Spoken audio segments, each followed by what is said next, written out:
হাসপাতালের করিডোরে বড় বাজার করে ভিড় ঠেলে নিকুঞ্জ কোনো মতে ডাক্তার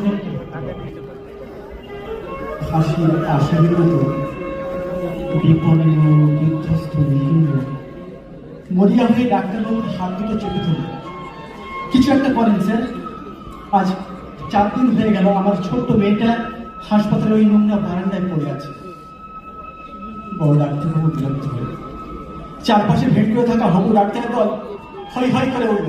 পথ ছাড়ুন, স্যারকে যেতে দিন, বেশি এসব আমাদের দেখার কথা না, আপনি আসল জায়গায় যান। রোগী উপচে পড়া হাসপাতালের ভয়ঙ্কর নোংরা বারান্দায় অসংখ্য রোগীর ভিড়ে একটা ময়লা বিছানায় নিকুঞ্জের একমাত্র মেয়ে মামনি শুয়ে আছে। ফ্যাকাশে মুখ, হাতে ফোটানো সেলাইনের সূচ, চোখ দুটো ঢুকে গেছে কোথায়। জুতোর দোকানের সামান্য মাইনের কর্মচারী নিকুঞ্জ, তার আদরের মেয়ে মামনির কঠিন অসুখ, ডায়ালাইসিস করতে হবে ডাক্তারের বিধান। গত 4-4 দিন উদ্ভ্রান্তির মতো ছুটছে নিকুঞ্জ। পাড়ার এমএলএ থেকে রাইটাচের আমলাদের ঘর নিকুঞ্জ ছুটে বেড়াচ্ছে অপরাধীর মতো। ভিজিটিং আওয়ারের বিষণ্ণ বিকেলের 7-10 কৃপা ভিক্ষা সেরে একটা সস্তা কেক আর দুটো ছোট সন্দেশ কাগজের ঢোঙা নিয়ে নিকুঞ্জ মেয়ের মাথার কাছে এসে বসে। সন্দেশ খাবি মামি? এনেছি।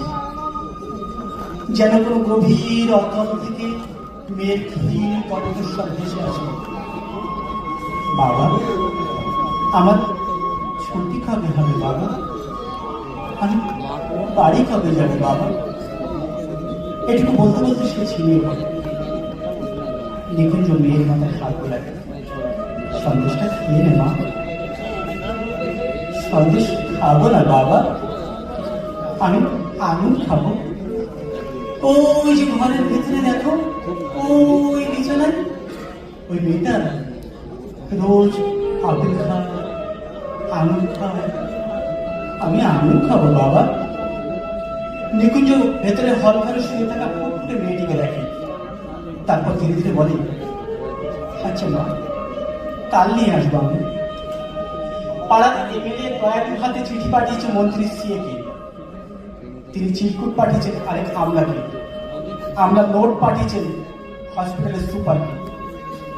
কিন্তু গত কয়েকদিনের সমস্ত উদ্বেগ আর উৎকণ্ঠাকে উপেক্ষা করে সে নোট এখন গিয়ে পৌঁছায় হাসপাতালে।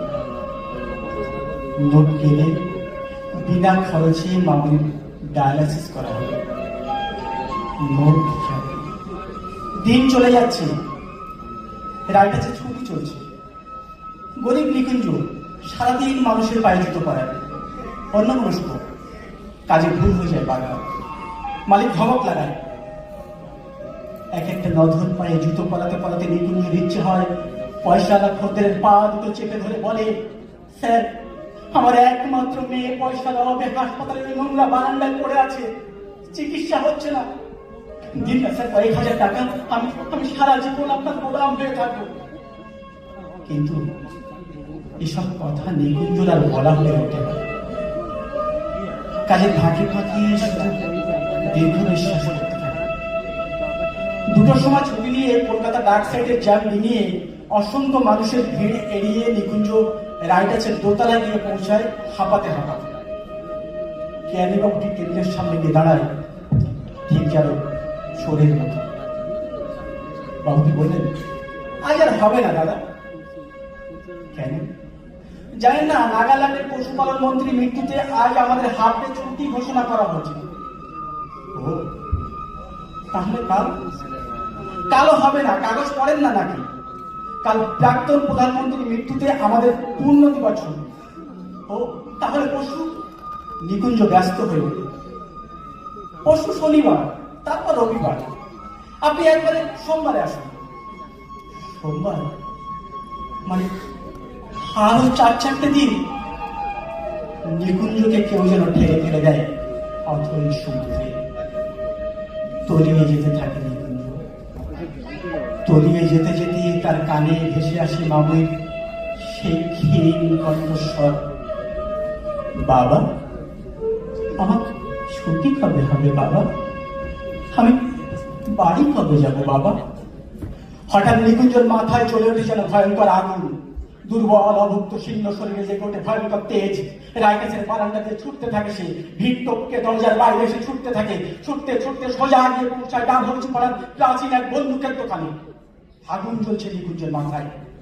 ধূমকেতুর মতো দোকানে ঢুকে সে চিৎকার করে বলতে থাকে, আমাকে একটা বন্দুক দিন, আমাকে একটা বন্দুক দিন, যা থেকে হাজার হাজার গুলি বেরোবে। আমি সমস্ত প্রাক্তন নেতা মন্ত্রী কর্মীদের গুলি করে মেরে ফেলবো, সবাইকে একদিনেই গুলি করে মেরে ফেলবো, তারপর সারা দেশে একদিনেই রাষ্ট্র শোক।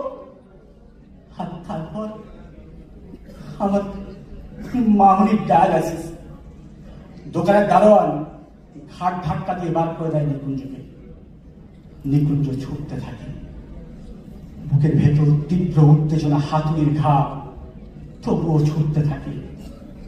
ছুটতে ছুটতে হাঁপাতে হাঁপাতে হাসপাতাল। দোতলার বারান্দায় ততক্ষণে ভিজিটিং আওয়ার হয়ে ছোট হয়ে এসেছে, অন্ধকার ঘনিয়ে এসেছে। সিঁড়ি দিয়ে উঠতে উঠতে নিকুঞ্জ বিড়বিড়ি করে বলতে থাকে, মামনি মা, আর মাত্র 4টে দিন, 4 দিন পর রাষ্ট্রীয় শোক শেষ হলেই তোর চিকিৎসা হবে, তুই ভালো হয়ে উঠবি মা। বলতে বলতে দ্রুত পায়ে মামনির বিছানার দিকে এগোতে থাকে। পকেটে 2 টাকার আঙুল। হঠাৎ ঝপ করে লোডশেডিংয়ের মতো নিকুঞ্জের চোখের সামনে সবকিছু যেন অন্ধকার হয়ে যায়। এ কি, মামনির বিছানা খালি? মামনি কোথায়? আমার মামনি! নিকুঞ্জ চিৎকারে একজন নার্স এগিয়ে আসে। নিকুঞ্জ মুখের দিকে তাকিয়ে স্তব্ধ হয়ে যায়। তারপর বলে, আজ দুপুরে আপনার মেয়ের ছুটি হয়ে গেছে। কেমন বাবা আপনি? কদিনে একটা ফ্রি ডায়ালাইসিস অর্ডার বার করতে পারলেন না? নিকুঞ্জ পাথর হয়ে যায়। পকেট থেকে থেঁতলে যাওয়া আঙুলের ঠোঙাটা বার করে মামনির শূন্য বিছানার সামনে দাঁড়িয়ে চিৎকার করে বলতে থাকে, মামনি মা, আমি আঙুর এনেছি, এই দেখ। তুই আঙুর খেতে চেয়েছিলিস না মা, এই দেখ। অনেক রাতে ভাড়া করা একটা ম্যাটাডোরে খাটিয়াতে মামনিকে শুয়ে দূর মফস্বলের বাড়ি রাস্তা ধরে ফেরার পথে ছুটন্ত ম্যাটাডোর ভ্যানে ঘুমিয়ে থাকা মামনির মাথার কাছে একা। সারাটা রাস্তা পূর্ণিমার চাঁদ আলো ধরল মামনির মুখে, আর এক আকাশ নক্ষত্র তারা আলো বিছিয়ে রাখলো মামনির ঘরে ফেরার পথে। আর নিকুঞ্জ শুনতে পেল নক্ষত্র, চাঁদ, তারা সবাই বলছে, আমাদের ছুটি নেই নিকুঞ্জ, আমাদের ছুটি নেই। আমরা আলো বিছিয়ে রেখেছি তোমার মামনির জন্য, আমরা আলো বিছিয়ে রেখেছি তোমার মামনির ঘরে ফেরার পথে। ভোরের আলো তখন সবে ফুটছে। ম্যাটাডোর ভ্যান এসে থামলো নিকুঞ্জর ভাঙা বাড়ির দরজার সামনে। আর নিকুঞ্জের বউ ছুটে এলো পাগলের মতো, এনেছো এনেছো আমার মেয়েকে, এনেছো। পাথর হয়ে যাওয়া নিকুঞ্জ তুমুল কান্নায় ভেঙে পড়ে বার বার বলতে লাগলো, তোমার মামনির ছুটি হয়ে গেছে, তোমার মামনির ছুটি হয়ে গেছে, তোমার মামনির ছুটি হয়ে গেছে, তোমার মামনির ছুটি হয়ে গেছে।